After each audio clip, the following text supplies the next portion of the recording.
Hello students, welcome to my academy. Today I am going to discuss with you parts of speech. हम लोग parts of speech को discuss करेंगे और short में हर एक parts के बारे में जानकारी प्राप्त करेंगे। पार्ट्स ऑफ स्पीच को समझने के लिए पहले सेंटेंस को समझना होगा। Now what is sentence? A group of words which makes complete sense is called a sentence. यानी वाक्य ऐसे शब्द समूह को कहते हैं जिनसे एक पूर्ण विचार व्यक्त होता है। Now look at these sentences. I am a good student. This is a new book. I go to school every day. Cow gives us milk. यहाँ पे 4 सेंटेंसेस हैं। ये चारों ग्रुप ऑफ वर्ड्स हैं इसमें विच मेक्स कंप्लीट सेंस, जिसका पूरा पूरा अर्थ समझ में आ रहा है, इसीलिए इन्हें हम सेंटेंस कहेंगे। Now look at the group of words given below. Do they give any meaning? No, they don't give any meaning. They are not sentences, so we can say that a group of words that gives complete meaning is called a sentence. एक sentence बनाने के लिए अलग अलग words use होते हैं। इन words के अलग अलग कार्य होते हैं। इंग्लिश लैंग्वेज के सभी वर्ड्स को उनके कार्य या प्रयोग के अनुसार 8 भागों या समूहों में बांटा गया है, जिसे पार्ट्स ऑफ स्पीच कहा जाता है। All the English words are divided into 8 groups according to their function or use in a sentence. Each group is called parts of speech. Now, look at the 8 parts of speech. They are noun, pronoun, adjective, adverb, verb, preposition, conjunction, and interjection. Now come to the first part, that is noun. Noun is a naming word. A noun is the name of a person, place, animal or thing. किसी व्यक्ति, स्थान, प्राणी या वस्तु के नाम को संज्ञा अथवा नाउन कहते हैं। For examples, Shreya, Ruchira, India, cow, pen, book, army, class, etc. Now come to the second part, that is pronoun. Pronoun is a noun replacing word. Now look at these sentences. Rishi is a boy, Kriti is a girl, Ishita has a dog, Rohit and Ishan are brothers. Now look at these sentences. He is reading, she is writing, it is black, they are singing. यहाँ he, she, it और they पर ध्यान दीजिए। इनका use किन के लिए हुआ है? he ऋषि के लिए, she कृति के लिए, it डॉग के लिए और they रोहित एंड ईशान के लिए यूज हुआ है, जो कि नाउन्स हैं। अतः प्रोनाउन वह शब्द है जो किसी नाउन के बदले में प्रयुक्त हो। Pronoun is used in place of a noun in a sentence, or pronoun stands for a noun. Now, come to the third part, that is adjective. Adjective is a describing word. अब इन वाक्यों को देखें। Ravi is good. Pooja is tall. The pen is black. The house is big. The cake is tasty. In sentences में good, tall, black, big और tasty शब्द क्रमशः रवि, पूजा, pen, house और cake के लिए इस्तेमाल हुआ है और ये उनकी विशेषता बताते हैं। यानी व्यक्ति, वस्तु या स्थान के रंग, अवस्था, व्यवहार, गुण, अवगुण, आकार, प्रकार या उसकी अन्य खासियत। व्याकरण में ऐसे वर्ड्स को एडजेक्टिव कहते हैं। Adjective describes a noun or pronoun in a sentence. Examples: fat, thin, big, small, good, bad, etc. Now come to the fourth part, verb. Verb is an action word. Now look at these sentences. Suraj is tall. Madan has a cow.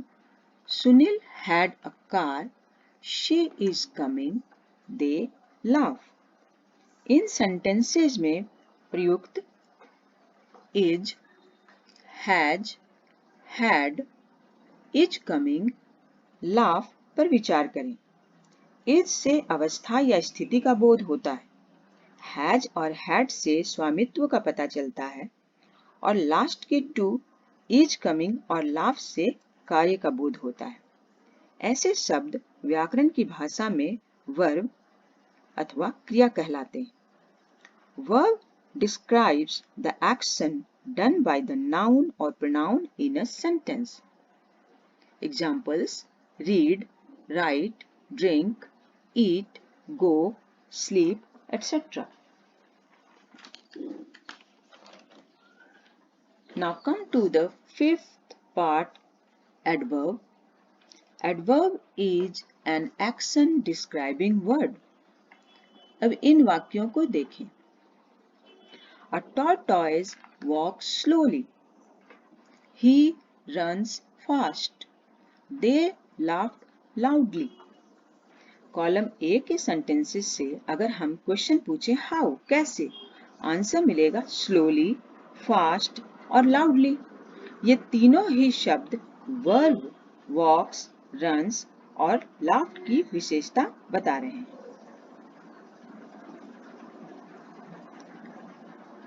अब इन sentences को देखें। He is too old. Rima is very kind. They spoke very slowly.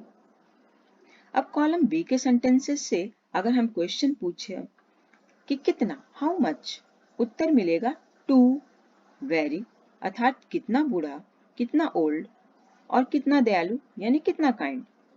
यहाँ ये शब्द क्रमशः old और kind जो कि एडजेक्टिव है की विशेषता बतला रहे हैं। इसी तरह लास्ट सेंटेंस में वेरी शब्द एडवर्ब स्लोली की विशेषता बता रहे हैं। अतः वह शब्द जो क्रिया यानी कि वर्ब, विशेषण यानी एडजेक्टिव और अन्य क्रिया विशेषण यानी एडवर्ब की विशेषता बतलाता है, एडवर्ब कहलाता है। The word which qualifies a verb, an adjective or another adverb is called adverb.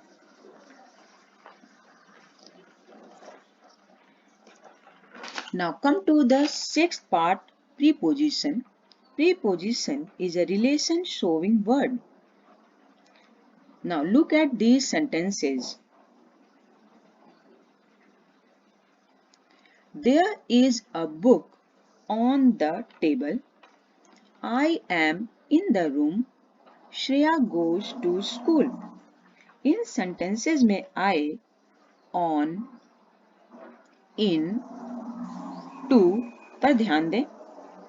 On book और टेबल यानी दो नाउन्स के बीच रिलेशन शो करता है। बुक कहाँ है? टेबल के ऊपर है और बिल्कुल सटी हुई है। सेकेंड सेंटेंस में इन, आई जो कि प्रोनाउन है और रूम नाउन के बीच संबंध होने का बोध कराता है। थर्ड सेंटेंस में टू, श्रेया और स्कूल यानी दो नाउन्स के बीच रिलेशन को प्रकट करता है। ऐसे शब्दों को प्रीपोजिशन कहते हैं। It describes the relation between subject and object in a sentence. Preposition वह शब्द है जो किसी नाउन और प्रोनाउन के पहले आकर उसका संबंध वाक्य में प्रयुक्त अन्य शब्दों से दर्शाता है। For examples, on, at, in, into, to, with, without, after, across, round, etc. Now come to the 7-part conjunction. Conjunction is a joining word. Now look at these sentences. Adya and Ginni are sisters. Ratan is tall but his sister is short. I shall go if you come.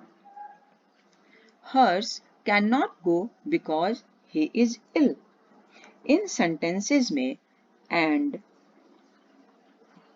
but, if और because पर ध्यान दें। First sentence में and आद्या और गिन्नी दो शब्दों जो कि नाउन्स हैं को जोड़ता है। दूसरे सेंटेंस में but two sentences Ratan is tall his sister is short को जोड़ता है। इसी तरह if और because भी sentences को जोड़ने का काम करते हैं।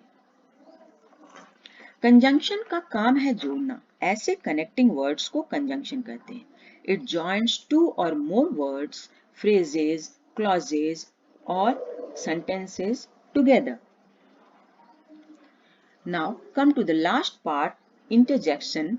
Interjection is a mood showing word. Now see the sentences. Hurrah, we have won the match. Oh, I broke my pencil. Wow, it started raining. Hello, how are you? In sentences में आए words hurrah, oh, wow, hello ऐसे शब्द हैं जो हमारे sudden भावों जैसे अत्यधिक प्रसन्नता, खुशी, दुख, आश्चर्य, घृणा आदि को प्रकट करते हैं। इन्हें ही इंटरजेक्शन कहते हैं। So interjection describes the happy, sad, angry and surprised mood of the subject in a sentence. Or interjection is a word which expresses some sudden feeling or emotion. In the coming videos, we will learn all the 8 parts in detail. Thank you for watching this video. Don't forget to like our video and subscribe our channel.